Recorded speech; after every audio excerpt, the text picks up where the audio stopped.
We're here with Joe Longardner, saxophonist extraordinaire, and he's going to be talking to us about his experience with Kim's Saxophone brand from Korea. Hello, Joe. Hello, Chris. How are you today? I'm doing excellent. Great. So please first start by telling us how you heard about Kim's Korea Saxophone brand. The first time I heard about Kim's Korea was online. I saw their brand name on the internet, and then I first got to play and meet the staff of Kim's Korea when I was in Shanghai at the Shanghai Musical Instrument Expo.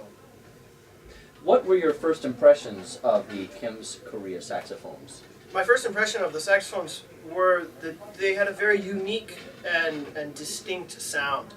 They were very dark, and I initially really liked the saxophone sound. Can you tell us why you chose to become a Kim's Korea saxophone endorser? I became an endorser of Kim's Korea for many reasons. One of which is the wonderful saxophone that they make. It really has changed my playing for the better. It's darkened my sound. So being able to work with a company like this long term, it's a dream come true for me. So I'm very happy that I can work and be an endorser for Kim's Korea. Can you tell us about some of the specific things you like about Kim's saxophones? I have one of the saxophones right here. This is my baby. It's an 808 Special Artist Series. The thing that I like absolutely most about this horn, it's hard to see on the camera here, but the tone holes are a doubled soldered tone hole. So it's a standard tone hole with a rolled tone hole soldered on top of it. This changes the sound of the saxophone, not in a bad way, but it darkens the sound of the saxophone. So this is by far, I think, the best, my favorite point and the best selling point of the Kim's Korea saxophone. Did switching to a Kim's Korea horn affect your playing facility in any way? It did, yes. The horn is set up ergonomically slightly different, but it's not bad. So after about 2, 3, 4 days of practice, I become fluid again on the instrument. There was a little bit of time, but nothing that affected me negatively. How about the way that you move air through the instrument? Did changing to a Kim's horn affect that in any way? Yes, it did. The way I'm perceiving this horn is this is a professional horn. This is not a student horn, and it's heavier than the horn I was playing. I was playing on a Yamaha Custom Z before. This horn is heavier, so it forces me to support more and push my airstream with a better support, so that it forces me to practice my air a little more. But that's okay. It's only improving my sound, and the Kim's horn is pushing me to move my sound in a better way. So I'm really happy about that. How about comfort of playing? Comfort of playing is absolutely comfortable. The horn is fairly quiet when moving the keys around. So that has absolutely no problem. The left hand is the palm keys, no issue here. The fork F, the bis B flat, all the things that I look for on comfort for a saxophone is incorporated into the Kim's Korea horn. Well, let's talk a little bit about you and your experience playing saxophone. First of all, how many years have you been playing? I have been playing saxophone for about 20 years. I started when I was about 9 years old, and been playing saxophone and jazz ever since. So would you say you feel confident recommending Kim's Korea saxophones to students? Absolutely, absolutely. I think that giving a student a Kim's Korea saxophone will not only overnight improve their sound, but it also will force the students to build the proper type of embouchure, the proper type of airstream, so that these muscles can be worked and practiced, and over time that they can build a really solid, full, beautiful sound. What about artists? Artists also.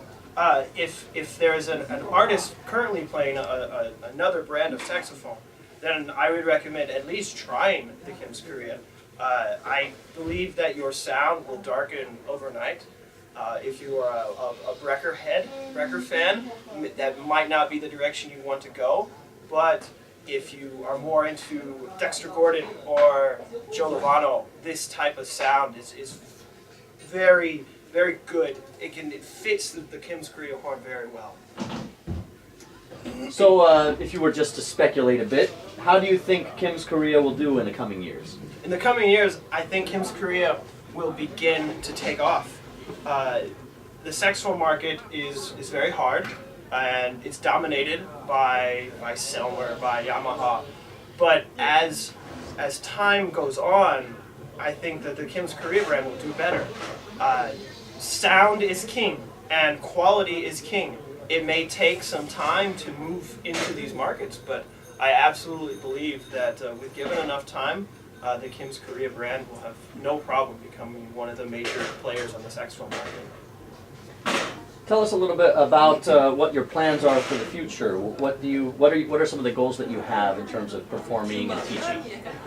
Some of my goals have expanded recently. Thank you to Kim's Korea. I'm going to produce a CD with Kim's Korea in 2017. Hopefully by the summer of 2017 this can be released. And I hope to start teaching quite a bit more.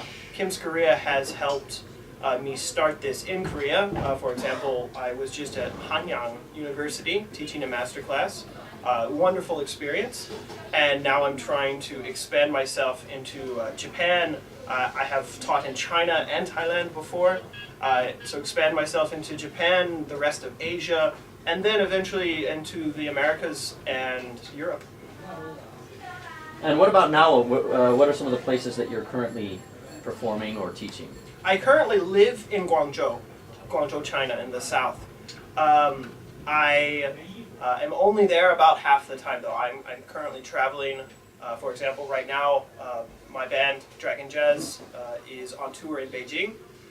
We are getting ready for our first performance of this tour. And then I will return to Guangzhou next month, go to Thailand and perform. So I'm moving around Asia quite a bit. Next summer, I'm going to Holland, to the Netherlands, to play some jazz festivals, and then on to Spain. So if you're looking for me, hopefully I can be in your neighborhood sooner or later, giving a performance. All right, thank you very much, Joe, for sitting and talking with us today, and we appreciate your insights. And Chris, thank you.